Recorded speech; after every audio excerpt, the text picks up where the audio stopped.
¿Qué tal? ¿Cómo les va? Bueno, hoy vamos a dar la clase número 2 de Psicología Social, Comunitaria e Institucional para la Escuela Superior de Medicina, para la carrera de Medicina de la Universidad Nacional de Mar del Plata. Les recuerdo, mi nombre es María Clara Areta y me desempeño como titular de esta materia.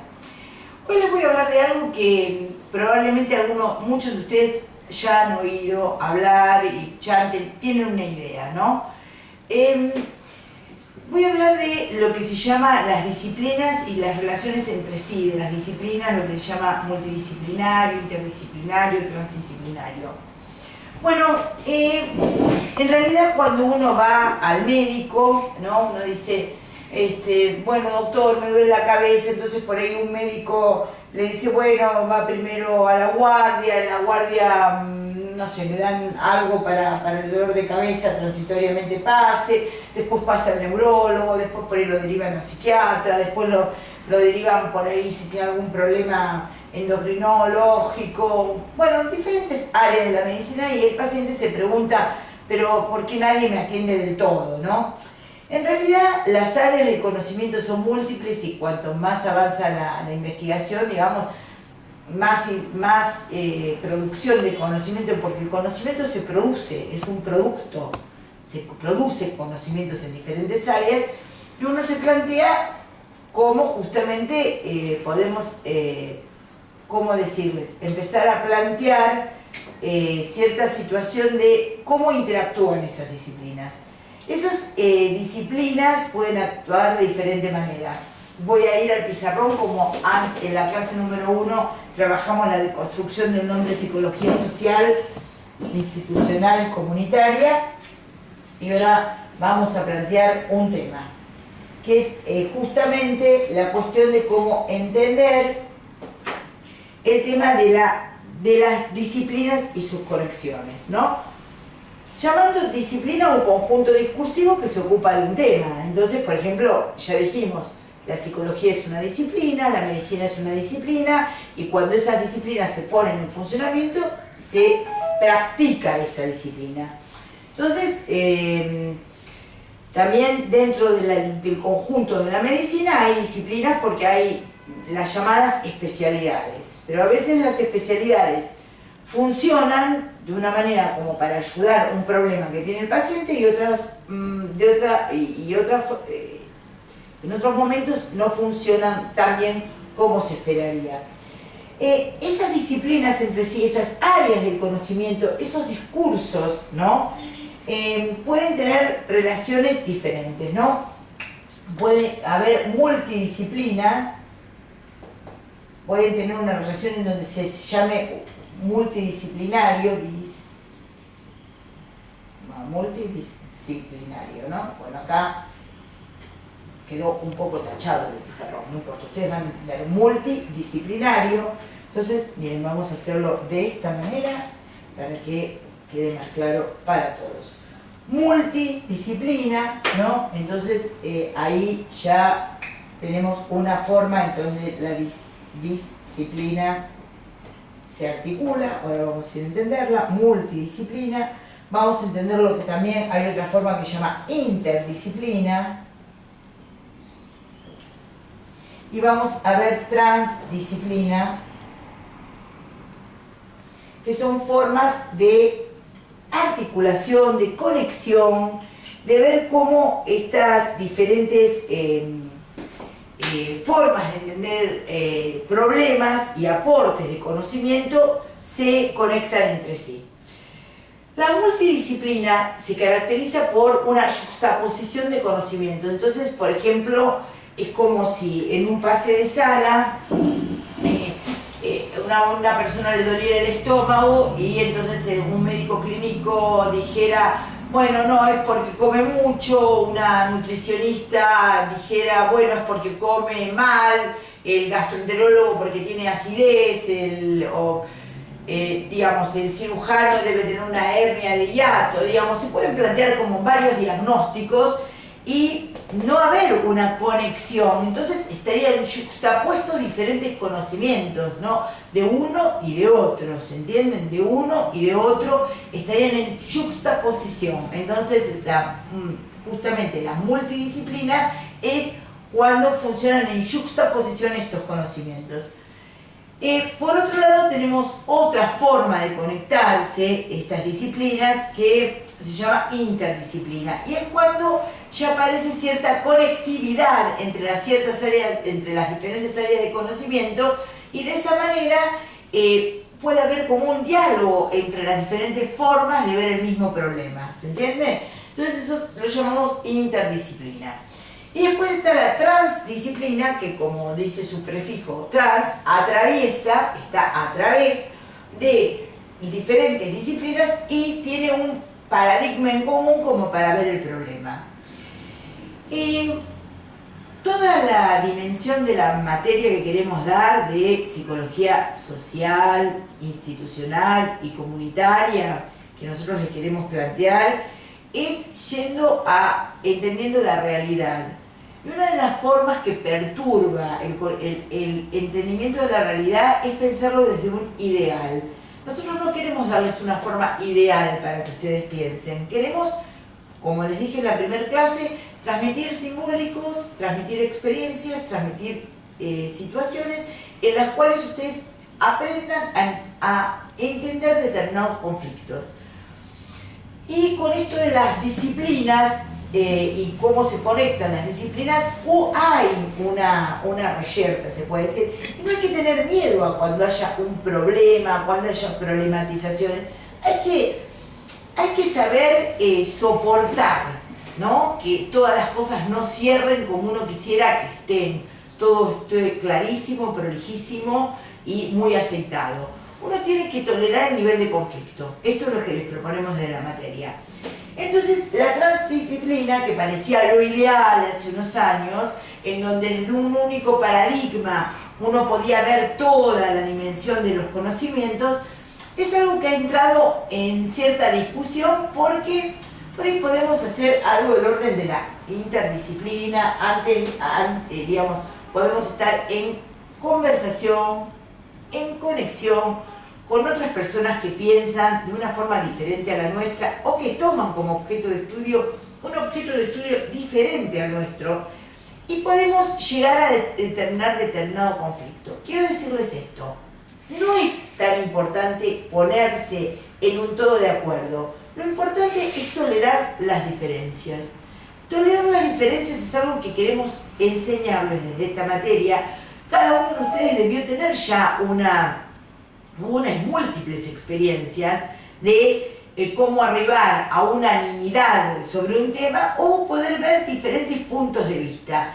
Nosotros lo que queremos, lo que nos gusta, lo que pensamos que puede ayudarles a la práctica de ustedes como médicos y como estudiantes de medicina, es justamente poder pensar que las disciplinas entre sí, quiere decir, volviendo al tema de la disciplina como un discurso sobre un determinado objeto de estudio que tiene una metodología, que tiene una forma de trabajar, que tiene sus objetivos, eso es una disciplina, ¿no? Entonces uno puede decir, bueno, no estén tan de acuerdo unos y otros. Y es más, no solamente entre las disciplinas puede llegar a haber desacuerdos o diferentes puntos de vista, sino que dentro de la misma disciplina y dentro del mismo discurso haya diferencias. Y estas diferencias son las que tienen que ser tolerables y aceptables y tienen que entrar en conexión para que nosotros planteemos una visión de la realidad más adecuada. Les quiero decir algo. Quizás mientras que estoy hablando ustedes piensan, bueno, ¿para qué lo vamos a complicar tanto la cosa, no? Y no es tan así. Les voy a contar una anécdota de cuando yo era residente. Como yo les dije en la primera clase, yo hice la residencia de psiquiatría, en ese momento no se llamaba de salud mental, sino que se llamaba de psiquiatría y psicología médica, y la hice hace muchos años en el Hospital Álvarez. Y me acuerdo que en una guardia llegó un paciente que yo lo vi, ya estábamos por irnos del hospital porque era tarde, serían las 3 o 4 de la tarde, y me pareció que hablaba de una manera rara, y uno de los elementos que está en juego dentro de la psiquiatría es que cuando hay trastornos del discurso muy severos, puede llegarse a diagnosticar una psicosis. Yo la verdad que no entendía muy bien cómo me hablaba el paciente, y temí, siendo yo residente de primer año, que ese paciente, por ese trastorno de lenguaje que tenía, fuese un cuadro grave, que fuera un esquizofrénico, que fuera una psicosis, que requiriera internación. Este hombre era un albañil que se había caído de un andamio, no era muy alto el andamio, pero se había caído y pedían la interconsulta. De todas maneras, algo me hacía pensar que no estaba entendiendo bien de qué se trataba, ¿no?, el tema. Entonces seguí preguntándole al paciente, digamos, qué le pasaba, que me explicara qué sentía, qué tenía, y me di cuenta, cuando le pregunté de dónde venía, me dijo que él era boliviano, y me di cuenta que lo que yo no entendía era porque el señor hablaba aymara. No era que él era un psicótico, ni hablaba raro porque tenía una patología mental. Podríamos decir que la que tenía la patología mental era yo misma, porque era un recurso que en falta, al no tener yo, no podía captar de entrada qué era lo que me estaba diciendo el paciente. Entonces lo que quiero decir es que si uno tiene una idea muy restringida de la realidad, si uno no amplía sus horizontes de conocimiento, el acercamiento a las problemáticas del paciente, por más sencillas que parezcan, son muy reduccionistas y no les va a permitir justamente entender de qué se trata, ¿no? Entonces, acá no se trata de hacer una cuestión ecléctica y que todo el mundo tenga que entender de todo, sino justamente entender cuáles son los límites del conocimiento de cada uno, cuáles son los límites operacionales de las disciplinas de las que estamos hablando y cómo esas disciplinas van a interactuar, digamos. Si yo nunca había oído hablar aymara, en realidad había estado en Perú, pero no me acordaba nada ni entendía nada del aymara. Lo que me sonaban eran palabras extrañas mezcladas con castellano. Eso lo podría haber entendido como un cuadro clínico patológico, cuando en realidad se trataba de una realidad social que no captaba por tener yo una dificultad en la visión, en la escucha. Bueno, algo de la intuición me funcionó, porque no hay que ser despreciativo con lo que uno intuye, porque a lo mejor a uno, cuando uno intuye algo, lo que tiene que tratar es de encontrar las razones que le hacen llegar a pensar determinadas cosas. Pero no tiene que desechar rápidamente lo que uno ha pensado. Lacan, que es un psicoanalista francés, que murió en 1981 y trabajó, también fue médico, como van a ser ustedes, también trabajó, y lo que justamente nos ha enseñado, y parte de lo que les digo lo ha aprendido de su enseñanza.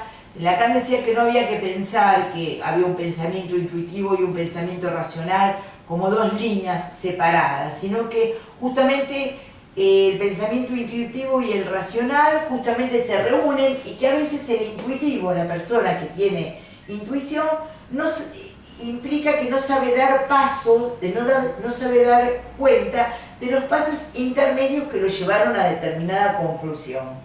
Entonces, las disciplinas justamente lo que hacen es entender o mostrarnos o enseñarnos cómo dar cuenta, por eso uno gana en discurso, uno gana en palabras, uno gana en comunicación, que es lo que pretendemos que ustedes hagan durante la carrera, de poder captar ciertas cosas que no son extrañas y que podamos llegar a entenderlas. Ahora, ¿es porque nosotros les vamos a dar un programa que incluya todos los lenguajes latinoamericanos? No, de ninguna manera podemos darle eso, pero sí entender que lo que parece raro, a veces nos parece raro porque no lo entendemos. Entonces, conectar la responsabilidad del acto médico con la comprensión que tenemos de las cosas. Esta cuestión de la multidisciplina, de la interdisciplina y de la transdisciplina se juega mucho en esto porque uno puede pensar que si trabajamos con diferentes miradas, ustedes piensen en cómo está configurada esta cátedra, como la pensó el doctor Alacino, ¿no? En donde hay como adjuntas una antropóloga, que es la doctora María Marta Mainetti, y la otra adjunta es Celina Batista, que también es trabajadora social y doctora en sociología. María Marta es antropóloga, hay jefes de trabajo prácticos que son asistentes sociales, y otra que es psicopedagoga, hay psicólogos trabajando y también médicos. Ustedes verán que justamente desde la configuración de la cátedra hay una apuesta a la diversidad de miradas sobre los problemas, para poder enseñarles a ustedes estas cuestiones, ¿no? Entonces, uno podría decir, para no poder confundir justamente un albañil quechua en un esquizofrénico, porque sería una burrada, lo era, ¿no? Pero bueno, algo me funcionó, y después la interlocución con el instructor en ese momento me sirvió para entender que ese hombre, ese señor, me hablaba de una manera en que no era para mí del todo entendible. Pero ese límite que uno pone a jugar ayuda a el entendimiento de las cosas. Les vuelvo a decir, no es porque entonces tengamos que pensar en una transdisciplina total donde tengamos un paradigma todos compartido como para entender las cosas, sino que nosotros vamos a entender los conflictos desde distintos puntos de vista, vamos a verlos desde distintas situaciones en donde la interdisciplina se juega con diferentes cuestiones. Hay condiciones para la interdisciplina, digamos. Ustedes van a ver un texto de Lichiri, donde se plantean las diferentes cuestiones en donde las diferentes condiciones que deben darse para que la interdisciplina se dé, ¿no? Desde justamente la comunicación, la reciprocidad, digamos, cierto respeto hacia el otro, que haya conectividad. Entonces, bueno, uno puede aprender del otro, entonces uno puede decir, voy a aprender de la diferencia del otro, no entro por un rechazo y una segregación del saber del otro. Hay una historia dentro de lo que llaman la historia de la salud mental, que la protagonizaron dos médicos ingleses, se llaman Lyme y Cooper, un movimiento que dentro de la salud mental, de la psiquiatría, se llamó antipsiquiatría, justamente. Y fue muy interesante cómo ellos pensaron a armar la institución de salud mental que ellos pensaban, ¿no? Los años 60, que fueron años muy revolucionarios, fueron los años del Mayo francés, fueron los años en donde, bueno, acá en la Argentina se dio el Cordobazo, digamos, fueron años en donde hubo un avance muy importante en lo que correspondió a las ciencias sociales. Estos médicos ingleses, Lyme y Cooper, cuando pensaron quiénes eran las mejores personas que podían trabajar en un hospital psiquiátrico, dado el nivel de hostilidad o por ahí de excitación psicomotriz que podrían haber, ellos fueron a buscar estibadores en el puerto. Eran como estibadores para trabajar como enfermeros en una comunidad terapéutica, porque fue el comienzo de la comunidad terapéutica. Yo me acuerdo que eso me enseñó mucho cuando leí ese texto, porque se mueve un poco la cámara, pero lo importante es que nosotros continuemos y sepamos superar los inconvenientes de los que veníamos hablando, no importa. Y yo pensé, pero ¿cómo van a ir a buscar estibadores de puerto, no? Y la respuesta que ellos dieron es que necesitaban personas que estuvieran muy seguras de sus físicos y que no fueran hostiles, digamos, que no respondieran hacia cierta hostilidad o excitación de los pacientes de una manera rápida, nerviosa y podríamos llamar histérica. Entonces, estos hicieron una reunión con pequeños grupos, como vamos a ver el trabajo de pequeños grupos, que es muy importante, que también fue un tema que se inauguró en los años 60 en Francia, en Inglaterra y en Estados Unidos el trabajo en pequeños grupos y no en grupos muy masivos. Y bueno, y ellos enseñaron a los estibadores cómo trabajar y esta experiencia de lo que fue la comunidad terapéutica, de lo que fueron las comunidades terapéuticas, se planteó de esa manera. Entonces ustedes ven como desde un campo diferente, como podría ser el cargar y descargar bolsas, se conectó, se trabajó con estos trabajadores y de alguna manera resultaron ser muy buenos acompañantes terapéuticos, fueron los primeros acompañantes terapéuticos en los años 60, y cómo fueron enfermeros de esta nueva experiencia que era pensar al sujeto con enfermedad mental, digamos, no en un sistema hospicial o de internación con mucho control. Bueno, entonces hoy hemos trabajado esto, la dimensión de lo que sería, qué es una disciplina en relación a poder pensar un discurso con un área de trabajo, con una conexión, ¿no? Digamos, con un punto de vista, con cierta metodología de investigación y de avance. Hemos pensado cómo se conectan estas disciplinas y, por ejemplo, y hemos hablado de cómo se pueden conectar en relación a pensarlo desde lo multidisciplinario, desde lo interdisciplinario y desde lo transdisciplinario. Bueno, no entendiendo de esta manera que siempre vamos a tratar de buscar un único paradigma para entender las cosas, sino que mi idea y la idea que quiero compartir con ustedes es que más que llegar a un acuerdo sobre todas las cosas, lo que tenemos que llevar es a pensar justamente cómo tolerar las diferencias tolerar en una forma buena, ¿no? En una forma amable, en una forma abierta, pensar que la diferencia del otro, ella en el otro, justamente puede llegar a un gran enriquecimiento de lo que nosotros entendemos es nuestra tarea. Bueno, hoy vamos a dejar acá y en la tercera clase vamos a retomar algunas cuestiones que tienen que ver con esto de lo interdisciplinario y ya vamos a ir a otros temas. Bueno, los dejo. Chao, hasta la próxima.